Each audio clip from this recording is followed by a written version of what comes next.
Big బాస్‌లో ఎప్పుడూ nominations అవుతూనే ఉంటాయి కానీ, ఇది కదా నామినేషన్ అనేలా అనిపించిందనమాట ఈ ఎపిసోడ్. ముఖ్యంగా ఆడియన్స్ ఫేవరెట్ జంట అయిన ఇమాన్యుయల్ అండ్ తనూజ మధ్య రగడ మొదలైపోయింది.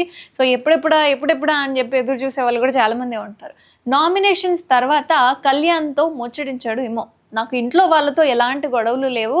కేవలం తనూజ మీద ఒక్క పాయింట్ ఉంది. నేను ఏం సేఫ్ గేమ్ ఆడట్లేదు. సేఫ్ గేమ్ ఆడేవాడిని అయితే తనూజను నామినేట్ చేస్తానని నీకు ఆ రోజు చెప్పాను అని ఇమ్ము అన్నాడు. నేను కూడా అదే చెప్పాను కదన్నా అని చెప్పి, నీకు చెప్పి ఎందుకు వ్యతిరేకంగా చేస్తున్నా అనుకున్నావని చెప్పి కళ్యాణ్ అన్నాడనమాట. సో ఇద్దరు ఒకే పాయింట్ మీద బయటపడిపోయాడు ఇమాన్యుయల్ ఏమనుకున్నాడు ఏంటి అనేది. మరి తనూజ నాకు క్లోజ్ ఫ్రెండ్, నేను నామినేట్ చేస్తే ఎంతగా బాధపడుతుందో నాకు తెలుసు. కానీ నేను తర్వాత సర్ది చెప్పుకుంటాను, నువ్వు ఆడేది సేఫ్ గేమ్లా కనిపిస్తుంది చూసుకో అని చెప్పి డీమాన్తో అన్నాడు ఇమాన్యుయల్. అయితే ఆ తర్వాత డీమాన్ వెళ్ళిపోగానే ఇమ్ము అండ్ కళ్యాణ్ మాట్లాడుకున్నారు.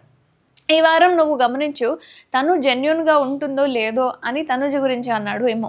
అసలు నేను పట్టించుకోవడం మానేశానని కళ్యాణ్ అన్నాడు. మరోవైపు దివ్యతో వాష్రూమ్ దగ్గర మాట్లాడింది తనుజ. కళ్యాణ్ నన్ను నామినేట్ చేయలేదని చెప్పి వాయిస్ రేజ్ చేసి మాట్లాడడానికి అంతలా ఏముంది నాకు అర్థం కాలేదని తనుజ చెప్పింది.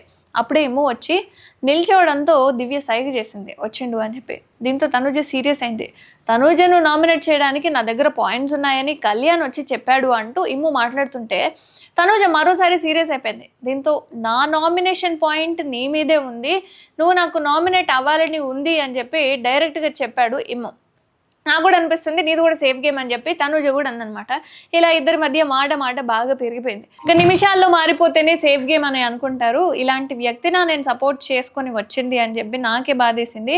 ఇలాంటి వ్యక్తి కోసమా నేను నిలబడింది అని చెప్పి బాధేసింది అని చెప్పి ఇమ్ము అన్నాడనమాట. నీకు మొత్తం అన్ని గేమ్స్లోనూ నేను సపోర్ట్ చేసుకుంటూ వచ్చినప్పుడు నాకు సార్ అడగగానే ఇతను నా గురించి అసలు స్టాండే తీసుకోవడని అన్నప్పుడు నాకు బాధ అనిపించదా? ఇలాంటి పర్సన్ గురించి ఎందుకు నిలబడాలని అనిపిస్తుంది నాకు కూడా అని చెప్పి వెంటనే మళ్ళీ ఇమ్ము అన్నాడు. నాకు ఎవరు సపోర్ట్ చేయలేదు అంటూ తనుజ మళ్ళీ వాదించిందనమాట. ఎవరు నాకు నిలబడలేదు, నా ఆట నేను ఆడుకున్నాను అని చెప్పి తనుజ అంది. తనుజకు అన్ని గేమ్స్లో హెల్ప్ చేశానంటూ మొత్తం బయట పెట్టాడు ఇమ్ము. ఇక తర్వాత మాదిరి వెళ్ళి నువ్వెందుకు తనుజను నామినేట్ చేయాలనుకున్నావు అని కళ్యాణ్ని అడిగితే చాలా రీజన్స్ ఉన్నాయని అన్నాడు కళ్యాణ్. నెక్స్ట్ వీక్ ఆయన తనుజను నామినేట్ చేస్తాను అంటూ చెప్పుకొచ్చాడు. ఇక తర్వాత రమ్య రావడంతోనే తనుజ గురించి పాయింట్ పెట్టుకుని వచ్చిందని గౌరవ్తో డిస్కషన్ పెట్టింది ఆయిషా. ఆమె ఎలిమినేట్ అయ్యే వరకు నామినేట్ చేస్తూనే ఉంటానని తనూజ గురించి రమ్య చెప్పిందని, అలా ఎందుకంటుందో నాకు అర్థం కావట్లేదని చెప్పింది ఆయిషా. ముందుగా అయితే తనూజ నామినేషన్ ఆయిషానే అనుకునింది, ఆమె సెల్ఫ్గా నిలబడింది, నన్నే నామినేట్ చేస్తుందని అనుకునింది ఆ టైంలో కూడా. బట్ ఈ విధంగా మనుషుల గురించి మాట్లాడి ఈ వీక్ అయితే ఈ ఎపిసోడ్ ఏదైతే ఉందో అద్భుతంగా అందరిలోకి వెళ్ళిపోతుంది. మరి చూడాలి ఎందుకు వీళ్ళిద్దరి మధ్య గొడవ ఏర్పడింది. ఇది మరి స్క్రిప్ట్ బేస్డ్ ఏమైనా చేస్తున్నారా, ఏమనుకుంటున్నారు మీరు? కామెంట్ చేయండి.